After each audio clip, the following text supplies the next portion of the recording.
Retirement visa. ಭಾರತೀಯರಿಗೆ ಯಾವ ದೇಶ ಬೆಸ್ಟ್? ಜಗತ್ತೇ ಒಂದು ಕುಟುಂಬ ಆಗುತ್ತೋ ಇಲ್ವೋ ಗೊತ್ತಿಲ್ಲ, ಆದರೆ ಜಗತ್ತಿನಾದ್ಯಂತ ಜನರು ಮಾತ್ರ ವಿಶ್ವ ಮಾನವರಾಗುವ ಹೆಜ್ಜೆಗಳು ದಟ್ಟವಾಗಿ ಕಾಣ್ತಿದೆ. ಹುಟ್ಟಿದ ದೇಶದ ಹೊರಗೆ ಶಿಕ್ಷಣಕ್ಕೆ ಹೋಗೋದು, ಇನ್ನೊಂದು ದೇಶದಲ್ಲಿ ಉದ್ಯೋಗಕ್ಕೆ ಹೋಗೋದು, 10 ದೇಶಗಳನ್ನ ಆಗಾಗ್ಗೆ ಸುತ್ತಾಡೋದು, ರಿಟೈರ್ಮೆಂಟ್ ಲೈಫ್ ಅನ್ನ ಮತ್ತೊಂದು ದೇಶದಲ್ಲಿ ಕಳೆಯೋದು ಈಗಿನ ಟ್ರೆಂಡ್ಗಳಲ್ಲಿ ಕೂಡ ಒಂದು. ಪ್ರತಿಯೊಬ್ಬರಿಗೂ ತಮ್ಮ ಜೀವನದ ದ್ವಿತೀಯಾರ್ಧ ಅಂದ್ರೆ ನಿವೃತ್ತಿಯ ನಂತರ ಜೀವನ ಶಾಂತಿಯುತವಾಗಿ ಸುಖಮಯವಾಗಿ ಸಾಗಬೇಕು ಅನ್ನೋ ಆಸೆ ಇರುತ್ತೆ. ಇತ್ತೀಚಿನ ದಿನಗಳಲ್ಲಿ ಅನೇಕ ಭಾರತೀಯರು ವಿದೇಶಗಳಲ್ಲಿ ನೆಲೆಸೋಕೆ ಆಸಕ್ತಿ ತೋರಿಸ್ತಾ ಇರ್ತಾರೆ.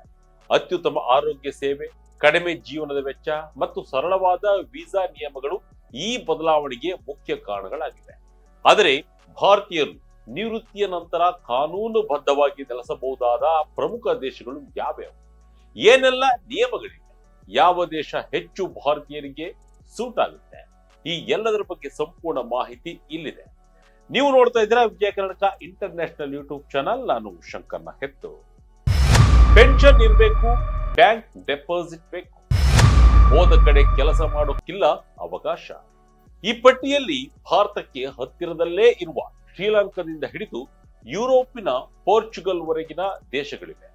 ಈ ನಮ್ಮ ಪಟ್ಟಿಯಲ್ಲಿ ಮೊದಲನೆಯದು ಭಾರತೀಯರ ನೆಚ್ಚಿನ ತಾಣವಾದ UAE.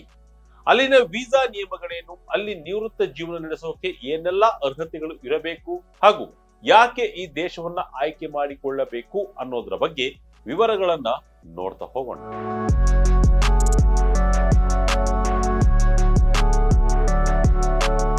UAE-ನಲ್ಲಿ 55 ವರ್ಷ ಮತ್ತು ಅದಕ್ಕಿಂತ ಹೆಚ್ಚಿನ ವಯಸ್ಸಿನ ವಿದೇಶಿಯರಿಗಾಗಿ ವಿಶೇಷ ರಿಟೈರ್ಮೆಂಟ್ ವೀಸಾವನ್ನ ನೀಡಲಾಗುತ್ತೆ.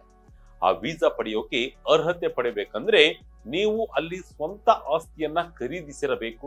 ಅಂದ್ರೆ ಮನೆ, ಅಪಾರ್ಟ್ಮೆಂಟ್ ಕಾಂಪ್ಲೆಕ್ಸ್, ಆಫೀಸ್ ಬಿಲ್ಡಿಂಗ್ ಈ ತರಹದ ಸ್ಥಿರಾಸ್ತಿಗೆ ಮಾಡಿರಬೇಕು, ಅಥವಾ ದೊಡ್ಡ ಮೊತ್ತ ಇರೋದನ್ನ ತೋರಿಸಬೇಕು. ಇಲ್ಲವೇ ಪ್ರತಿ ತಿಂಗಳು ಭಾರಿ ಮೊತ್ತದ ಪೆನ್ಷನ್ ಸೇರಿದಂತೆ ಯಾರ ಸಪೋರ್ಟ್ ಕೂಡ ಇಲ್ಲದೆ ಬದುಕೋಕೆ ಸಾಕಾಗುವಷ್ಟು ಆದಾಯವನ್ನ ಹೊಂದಿರಬೇಕಾಗುತ್ತದೆ.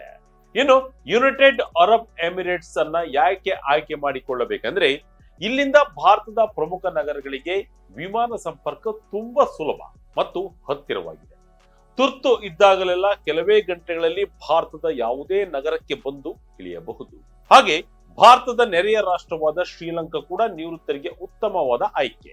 ಶ್ರೀಲಂಕಾ ದೀರ್ಘಕಾಲದ ಕಾರ್ಯಕ್ರಮ ಲಾಂಗ್ ಟರ್ಮ್ ರೆಸಿಡೆನ್ಸ್ ಪ್ರೋಗ್ರಾಂ ಅಡಿಯಲ್ಲಿ 55 ವರ್ಷ ಮೇಲ್ಪಟ್ಟವರಿಗೆ ಅವಕಾಶ ನೀಡುತ್ತದೆ. ಇಲ್ಲಿ ನೆಲೆಸಲು ನೀವು ಸ್ಥಳೀಯ ಬ್ಯಾಂಕಿನಲ್ಲಿ ದೊಡ್ಡ ಮೊತ್ತವನ್ನ ಫಿಕ್ಸ್ಡ್ ಡೆಪಾಸಿಟ್ ಇಡಬೇಕು ಮತ್ತು ನಿಮ್ಮ ಜೀವನೋಪಾಯಕ್ಕೆ ಬೇಕಾದ ಹಣದ ಮೂಲವನ್ನ ತೋರಿಸಬೇಕು. ಅಂದ್ರೆ ತಿಂಗಳಿಗೆ ಬೇಕಾದಷ್ಟು ಆದಾಯವು ಬರುತ್ತದೆ ಅನ್ನೋದಕ್ಕೆ ಪ್ರೂಫ್ ಕೊಡಲೇಬೇಕಾಗುತ್ತೆ. ಶ್ರೀಲಂಕಾ ಭಾರತಕ್ಕೆ ಹತ್ತಿರ ಇರೋದು ಒಂದು ದೊಡ್ಡ ಪ್ಲಸ್ ಪಾಯಿಂಟ್.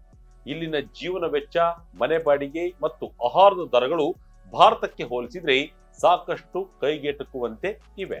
ಶ್ರೀಲಂಕಾದಷ್ಟೇ ಸುಂದರವಾಗಿರುವ ಮತ್ತೊಂದು ಸುಂದರ ಪ್ರಕೃತಿ ಮತ್ತು ಕಡಿಮೆ ವೆಚ್ಚದ ಹೆಸರಾಂತ ದೇಶ ಥಾಯ್ಲೆಂಡ್. 50 ವರ್ಷ ಮೇಲ್ಪಟ್ಟವರಿಗಾಗಿ ಥಾಯ್ಲೆಂಡ್ ವಿಶೇಷ ನಿವೃತ್ತಿ ವೀಸಾವನ್ನ ನೀಡುತ್ತದೆ. ಅಂದ್ರೆ ಥಾಯ್ ಅಧಿಕಾರಿಗಳು ನಿಗದಿಪಡಿಸಿದಷ್ಟು ಉಳಿತಾಯ ಹಣವನ್ನ ಹೊಂದಿರಬೇಕಾಗುತ್ತದೆ, ಇಲ್ಲವೇ ನಿಗದಿತ ಮಾಸಿಕ ಪಿಂಚಣಿಯನ್ನ ನೀವು ಹೊಂದಿರಬೇಕಾಗುತ್ತದೆ. ಬ್ಯಾಂಕಾಂಗ್ ಮತ್ತು ಚಿಯಾಂಗ್ ಮಾಯ್ನಂತಹ ನಗರಗಳಲ್ಲಿ ಖಾಸಗಿ ಆಸ್ಪತ್ರೆಗಳು ಮತ್ತು ಅಗ್ಗದ ವಸತಿ ಸೌಕರ್ಯಗಳು ಬಹಳಷ್ಟಿವೆ. ಆದರೆ ಇಲ್ಲಿ ಗಮನಿಸಬೇಕಾಗಿರೋದು ಈ ವೀಸಾ ಮೂಲಕ ನೀವು ಅಲ್ಲಿ ನೆಲೆಸಬಹುದೇ ಹೊರತು ಯಾವುದೇ ಉದ್ಯೋಗ ಮಾಡುವಂತಿಲ್ಲ. ಮಾರಿಷಸ್, ಮಲೇಷಿಯಾ ಅವಕಾಶ ಅಪಾರ. ಆರೋಗ್ಯ ವ್ಯವಸ್ಥೆ ಬಗ್ಗೆ ಯೋಚನೆ ಇಲ್ಲ. ಯುರೋಪ್ನಲ್ಲಿ ನೆಲೆಸುವ ಕನಸು ನಿಮಗಿದ್ದರೆ ಪೋರ್ಚುಗಲ್ ಅತ್ಯುತ್ತಮ ದೇಶ. ನಿವೃತ್ತರು ಅಥವಾ ಪಿಂಚಣಿ ಪಡೆಯುವವರಿಗಾಗಿ ಪೋರ್ಚುಗಲ್ D7 ಹೆಸರಿನ ವೀಸಾ ನೀಡುತ್ತದೆ. ನೀವು ಪೆನ್ಷನ್ ಪಡಿತಿರಬೇಕು ಅಥವಾ ಇತರ ಯಾವುದೇ ಪ್ಯಾಸಿವ್ ಇನ್ಕಮ್ ಹೊಂದಿರಬೇಕು. ಜೊತೆಗೆ ಆರೋಗ್ಯ ವಿಮೆ ಪಡೆಯಬೇಕು ಮತ್ತೆ ವಸತಿಯ ಪುರಾವೆ ಅಗತ್ಯ. ಈ ವೀಸಾದಲ್ಲಿ ಹಲವು ವರ್ಷಗಳು ಉಳಿದ ಮೇಲೆ ನಿಮಗೆ ಅಲ್ಲಿನ ಕಾಯಂ ನಿವಾಸಿ ಪರವಾನಗಿ ಪಡೆಯಲು ಸಹಾಯ ಮಾಡುತ್ತೆ. ಇದರಿಂದ ನೀವು ಯುರೋಪಿನ ಸಾರ್ವಜನಿಕ ಆರೋಗ್ಯ ಸೇವೆಯನ್ನು ಕೂಡ ಪಡೆಯಬಹುದು.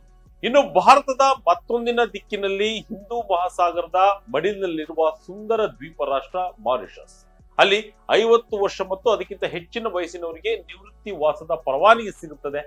ಆದ್ರೆ ಅಲ್ಲಿ ಉಳಿಯಬೇಕೆಂದ್ರೆ ನೀವು ಪ್ರತಿ ವರ್ಷ ಒಂದು ನಿರ್ದಿಷ್ಟ ಮೊತ್ತದ ಹಣವನ್ನ ಮಾರಿಷಸ್ನ ಸ್ಥಳೀಯ ಬ್ಯಾಂಕ್ ಖಾತೆಗೆ ವರ್ಗಾಯಿಸಬೇಕಾಗುತ್ತದೆ. ಮಾರಿಷಸ್ನಲ್ಲಿ ಭಾರತೀಯ ಮೂಲದವರು ಹೆಚ್ಚಿನ ಸಂಖ್ಯೆಯಲ್ಲಿದ್ದಾರೆ. ಆದ್ದರಿಂದ ಅಲ್ಲಿನ ಸಂಸ್ಕೃತಿ ಮತ್ತು ವಾತಾವರಣ ಭಾರತೀಯರಿಗೆ ತುಂಬಾ ಹತ್ತಿರ ಅನಿಸುತ್ತದೆ. ಇದು ಅತ್ಯಂತ ಸುರಕ್ಷಿತ ಮತ್ತು ಸ್ಥಿರವಾದ ದೇಶವಾಗಿದೆ. ಭಾರತೀಯರಿಗೆ ಬಹಳ ಬೇಗ ವೀಸಾ ಕೊಡುವ ಮತ್ತೊಂದು ದೇಶ Malaysia. Malaysia my second home MM2H ಯೋಜನೆ ತುಂಬಾ ಪ್ರಸಿದ್ಧವಾಗಿದೆ. ಭಾರತೀಯರು ಹಣಕಾಸಿನ ಮಾನದಂಡಗಳನ್ನ ಪೂರೈಸುವ ಮೂಲಕ ಇಲ್ಲಿ ದೀರ್ಘಕಾಲ ನೆಲೆಸಬಹುದು. ಇಲ್ಲಿ ವಿವಿಧ ಹಂತದ ಠೇವಣಿ ಯೋಜನೆಗಳಿವೆ. ಅದರಲ್ಲಿ ಡೆಪಾಸಿಟ್ ಮಾಡುವ ಮೂಲಕ ಹೆಚ್ಚಿನ ವರ್ಷಗಳು ಮಲೇಷಿಯಾದಲ್ಲೇ ಉಳಿಯಬಹುದು. ಕೌಲಾಲಂಪುರ್ ಮತ್ತು ಪೆನಾಂಗ್ ನಗರಗಳಲ್ಲಿ ಆಧುನಿಕ ಸೌಲಭ್ಯಗಳಿವೆ. ಇಲ್ಲಿ ಇಂಗ್ಲಿಷ್ ಭಾಷೆ ಹೆಚ್ಚಾಗಿ ಬಳಕೆಯಲ್ಲಿರುವುದರಿಂದ ಸಂವಹನಕ್ಕೆ ಹೆಚ್ಚಿನ ಸಮಸ್ಯೆಯಾಗುವುದಿಲ್ಲ. ಇಲ್ಲಿನ ಆರೋಗ್ಯ ವ್ಯವಸ್ಥೆ ಕೂಡ ಆಧುನಿಕ ಸೌಲಭ್ಯಗಳಿಗೆ ಒಡ್ಡಿಕೊಂಡಿದೆ. ನಮ್ಮ ಈ ಪಟ್ಟಿಯಲ್ಲಿರುವ ಕೊನೆಯ ದೇಶ ಇಂಡೋನೇಷಿಯಾ, ಅದರಲ್ಲೂ ವಿಶೇಷವಾಗಿ ಬಾಲಿ ದ್ವೀಪ. ಅಲ್ಲೂ 55 ವರ್ಷ ಮೇಲ್ಪಟ್ಟವರು ಹಣಕಾಸಿನ ಪುರಾವೆ ಮತ್ತು ಆರೋಗ್ಯ ವಿಮೆಯನ್ನ ತೋರಿಸುವ ಮೂಲಕ ನಿವೃತ್ತಿ ವೀಸಾ ಪಡೆಯಬಹುದು. ಬಾಲಿ ದ್ವೀಪವು ಪ್ರವಾಸಿಗರಿಗೆ ಮಾತ್ರವಲ್ಲದೆ ನಿವೃತ್ತರಿಗೂ ಸ್ವರ್ಗದಂತಿದೆ. ಕಡಿಮೆ ಜೀವನ ವೆಚ್ಚ, ಉತ್ತಮ ಖಾಸಗಿ ಆರೋಗ್ಯ ಸೇವೆ ಮತ್ತು ಅಲ್ಲಿನ ವಿದೇಶಿ ಸಮುದಾಯಗಳು ನಿಮಗೆ ಒಂಟಿತನ ಕಾಡದಂತೆ ನೋಡಿಕೊಳ್ಳುತ್ತವೆ. ಥೈಲ್ಯಾಂಡ್ನಂತೆ ಈಗಲೂ ಕೂಡ ನೀವು ಕೆಲಸ ಮಾಡಲು ಅನುಮತಿ ಇರುವುದಿಲ್ಲ. ನಿವೃತ್ತಿಯ ನಂತರದ ಜೀವನವನ್ನ ಸುಂದರವಾಗಿಸಲು ಈ 7 ದೇಶಗಳು ಉತ್ತಮ ಅವಕಾಶಗಳನ್ನು ನೀಡುತ್ತವೆ. ಆದರೆ ನೆನಪಿಡಿ, ಯಾವುದೇ ದೇಶಕ್ಕೆ ಹೋಗುವ ಮೊದಲು ಅಲ್ಲಿನ ಕಾನೂನುಗಳು, ವೀಸಾ ನಿಯಮಗಳು ಮತ್ತು ತೆರಿಗೆ ಪದ್ಧತಿಯ ಬಗ್ಗೆ ತಜ್ಞರ ಸಲಹೆ ಪಡೆಯುವುದು ಉತ್ತಮ. ನಿಮಗೆ ಈ ಪಟ್ಟಿಯಲ್ಲಿ ಯಾವ ದೇಶ ಹೆಚ್ಚು ಇಷ್ಟವಾಯಿತು ಕಮೆಂಟ್ ಮಾಡಿ ನಮಗೆ ತಿಳಿಸಿ. ಇದಾಗಿತ್ತು ಈ ಕ್ಷಣದ ಇಂಟ್ರೆಸ್ಟಿಂಗ್ ಸ್ಟೋರಿ. ಇದೇ ರೀತಿಯ ಸ್ಟೋರಿಗಾಗಿ Vijaya Kanaka international YouTube channel, Facebook channel follow ಮಾಡ್ತಾ ಇರಿ. ಧನ್ಯವಾದಗಳು.